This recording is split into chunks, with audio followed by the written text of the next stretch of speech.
amores, sejam muito bem-vindos a mais um vídeo desse canal Sementes de Atom. Hoje, dia 3 de janeiro, nós estamos aqui nesse início de mês maravilhoso, muito perto do nosso curso Arquétipos para Crescer. E hoje eu vou trazer aqui para vocês, para a gente iniciar o ano entendendo um pouquinho mais sobre arquétipos. Inclusive esse conteúdo e os muito melhores estão nesse curso Arquétipos para Crescer. Mas hoje nós vamos falar um pouquinho dos arquétipos que estão inseridos ali na nossa infância e que resultam no nosso resultado na vida adulta.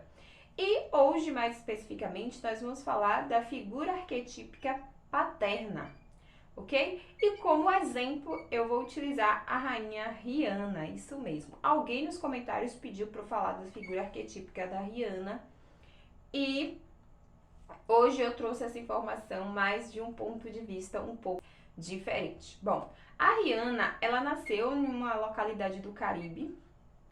Ela vendia roupa com os pais dela. Os pais dela tinham uma relação muito conturbada com o álcool e com as drogas e a violência doméstica. Então, a Rihanna, ela começou a cantar aos 9 anos de idade, após um momento traumático, né?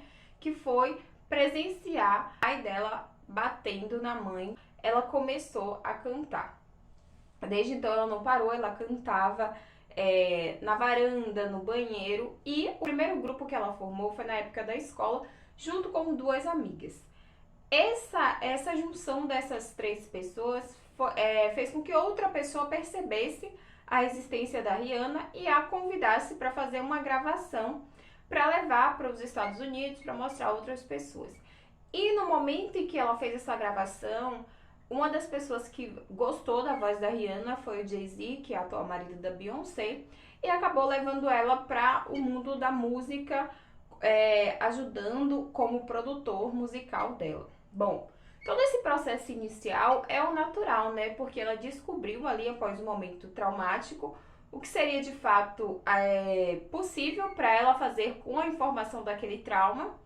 E ela deu significado a esse trauma. Só que o significado que ela deu a esse trauma foi a música. E a partir da música, ela descarregava energeticamente as memórias vivenciadas ali na família. Os pais dela se separaram quando ela tinha mais ou menos 14 anos. E em 2005 ela lança o seu primeiro disco. O disco ficou em segundo lugar nos Estados Unidos na época do lançamento ali do seu primeiro álbum, que ela conseguiu um número considerável de audições logo de início. Ficou entre o segundo lugar nos Estados Unidos do mais tocado. Em seguida, ela começou a compor com o Eminem. Ela tem 2 ou 3 músicas, se eu não me engano, com ele. Ou tem outras, eu não pesquisei todas as músicas, apenas foquei em uma. Dentre esses momentos, ela começou a namorar com o rapper Chris Brown em 2007. E aí ela teve um relacionamento com ele de 2 anos que terminou por conta de uma agressão.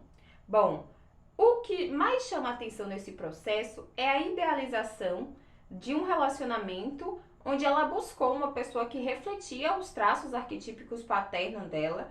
Ela guardou essa informação e ela buscou essa pessoa, esse modelo de relacionamento inconscientemente e trouxe para sua existência. Ou seja, ela buscou um relacionamento que refletisse as atitudes do pai dela. Outra questão que é bem constante é a sexualização da mulher nas suas músicas e ali nas suas coreografias. Tudo isso parte muito dessa ideia de que a mulher é um objeto sexual e precisa satisfazer o homem, e essa é a única forma de chamar a atenção dessa figura. A nossa relação com o nosso pai durante a infância vai refletir muito, inclusive eu trago essas informações no 19 Atitudes que te Impedem de Amar, que também não é só sobre relacionamentos, é sobre a forma como você lida com o mundo, com os seus contratos com outras pessoas, com os seus trabalhos, o que você desenvolve, o que você não desenvolve. A Rihanna encontrou esse modelo de relacionamento a partir das características que já estavam impostas de modelo de homem e de relacionamento, onde o homem é aquele detentor do poder e ele tem o direito de agredir a mulher ou não. Claro que ela não fez essa escolha consciente, porque eu tenho certeza que nenhuma mulher escolheria se relacionar com um homem que a agredisse. Mas como eu ia dizendo, quando a gente nasce, a gente constrói uma relação com os nossos pais, seja homem ou mulher. Nós, a figura feminina, vamos nos relacionar de uma forma mais intensa, que é definido na psicologia como complexo de Édipo, com a figura paterna. Enquanto os meninos vão ter esse complexo de Édipo voltado para as mães. O que você vai perceber é que geralmente quando esse complexo não é de todo curado, o seu parceiro ou a sua parceira contém características da sua mãe, do seu pai. Você consegue notar algumas características que são bem específicas. O problema está em escolher a figura arquetípica que represente todos os defeitos do seu pai, que foi exatamente isso que ela buscou. Mas isso não é culpa dela, isso é culpa da informação que está presente no nosso subconsciente e na ideia de modelo de relacionamento que a gente tem. Para uma mulher se sentir feliz em um relacionamento, ela busca primeiro o modelo de amor que ela foi criada para pensar. Isso vai além das figuras arquetípicas sociais impostas para a mulher e a figura arquetípica que os nossos pais representam para a gente. Há dois tipos de possibilidades. Quando você vivencia um relacionamento abusivo na sua família ou nas pessoas que você convive, ou você vai encontrar esse modelo como referência, ou você vai abominar esse modelo. O meu pai, ele agredia a minha mãe, então eu abominava esse tipo de relacionamento. Entretanto, todavia, eu encontrava pessoas que estavam indisponíveis para mim, porque eu precisava reproduzir aquilo que o meu pai fez comigo, que foi o abandono. Então existiram muitas relações da minha vida em que o abandono era frequente. Talvez não fosse um abandono físico da pessoa se afastar, mas o abandono psicológico, o abandono em outras áreas, como por exemplo o descaso com as suas escolhas, entre outras. Se você parar para refletir, o modelo de relacionamento que você tem hoje, caso você não tenha curado esse lado arquetípico paterno ou materno, reproduz exatamente aquilo que você vivenciou na infância.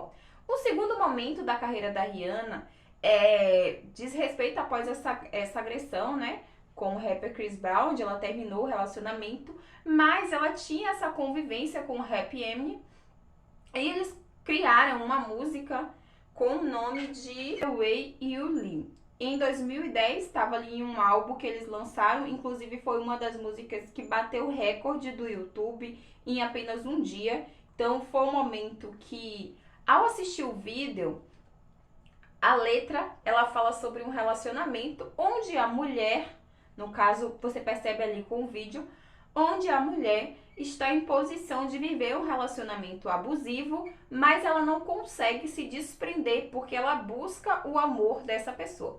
Existem algumas referências que a Rihanna traz nessa letra, junto com o Eminem, que inclusive foi muito questionado, porque tem vários relatos de violência doméstica ali. Mas o que eu entendi nesse processo é que era a libertação dela, é o processo de crescimento e de rompimento com a sua figura paterna naquele momento.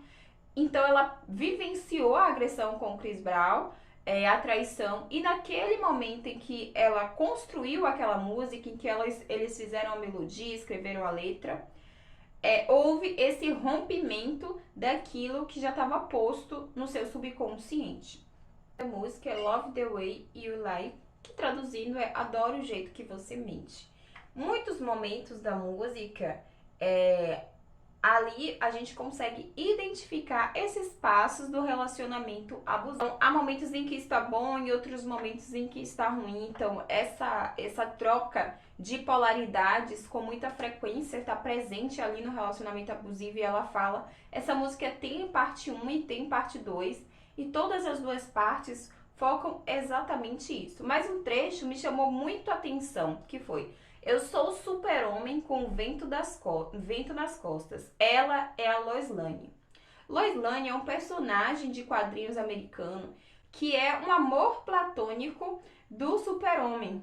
Então, a ideia de um relacionamento em que você idealiza o outro, em que você não vê a realidade, é muito comum pra gente quando a gente ainda não tem essa consciência de quem somos e a consciência de que a gente não vai mudar as pessoas e que a gente tem que observar as coisas como realidade. A ideia de que você tem um amor platônico por uma pessoa faz você acreditar em uma realidade que você nem sequer consegue ver naquela pessoa. E é exatamente isso que prende uma pessoa em um relacionamento abusivo. A ideia de que a pessoa vai mudar, a ideia de que ela é muito boa. E aí, assistindo todo o clipe, a gente percebe que há partes que são bem interessantes. Em um momento, o personagem ali que tá atuando como um casal de namorados entrega ali pra personagem feminina um ursinho de pelúcia como pedido de desculpas. E uma coisa que é bem interessante nessa figura arquetípica que tá ali presente é o ursinho de pelúcia. O ursinho de pelúcia é uma figura arquetípica infantil. A gente sempre ganha na infância ursinhos de pelúcia. E foi comum, se tornou comum que homens dê a mulheres ursinhos de pelúcias para demonstrar afeto, demonstrar carinho. Todavia, entretanto, há aí uma idealização social da figura feminina infantilizada para que essa mulher seja manipulável. Porque quanto mais novo você é, quanto mais infantil você é, mais fácil se torna te manipular. Então, a ideia de relacionamento feminino hoje e na construção social que nós temos é que a mulher está sempre em posição de ser manipulada. Então, o homem pode fazer o que ele quiser, desde que ele peça desculpa, e ela está sempre ali pronta para aceitar as desculpas. Afinal, ela idealizou um homem perfeito na cabeça dela e ela precisa cumprir com esse papel. Isso também faz referência à infância dela, porque ela vivenciou a agressão dos pais ali, a briga entre o pai e a mãe na infância. E no momento em que esse urso aparece aqui nesse videoclipe, já na vida adulta, representando um relacionamento abusivo, é como se ela estivesse colocando para fora aquela sensação de que ela não poderia fazer nada. Inclusive, ela aparece abaixada, chorando em um canto na hora que recebe o ursinho de pelúcia. Isso é muito forte porque representa a vulnerabilidade daquela criança no momento que vivenciou aquela agressão.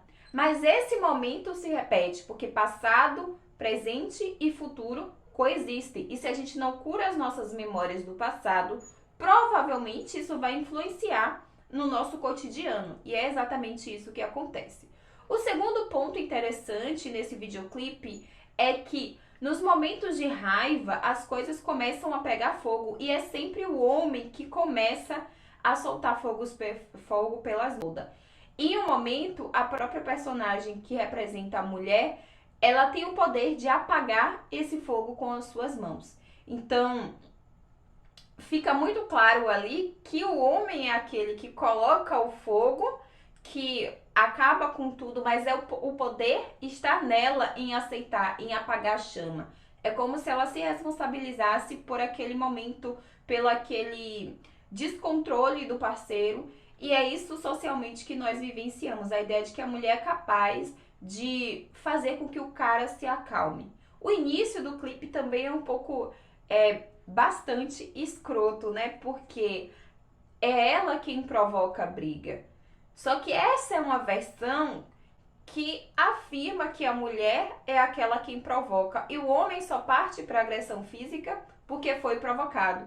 Isso também é uma memória que está no inconsciente coletivo e que a mulher carrega, de que se a gente se comportar de uma forma diferente, agir de uma forma diferente, vai trazer ali à tona um fogo, uma coisa ruim daquela parte masculina que está presente na sua vida. Então, ela foi ensinada que a mulher tem que se comportar de uma maneira para não provocar o homem. Outra coisa que é bem interessante dentro desse contexto dessa música. A música tem várias partes que são legais. Vou deixar o nome da música aqui, se vocês quiserem pesquisar e dar uma olhada, fazer as próprias análises de vocês, fiquem à vontade. Mas o que eu quero trazer é que essa figura arquetípica masculina que é implantada em nossa mente na infância, as pessoas, os homens com quem a gente cresce, ver tendo relacionamentos, dita exatamente como será o nosso relacionamento, como a gente vai ver o relacionamento no futuro. E é exatamente isso que a gente consegue ver. Outra questão é que não é só sobre relacionamento amoroso. O Eminem, ele compôs uma letra, vazou um áudio já em 2019. Essa música foi, a versão 1 e 2 foram gravadas em 2010 no disco. E eu acredito que tenha sido mesmo um rompimento com essa memória inconsciente paterna que a Rihanna tinha.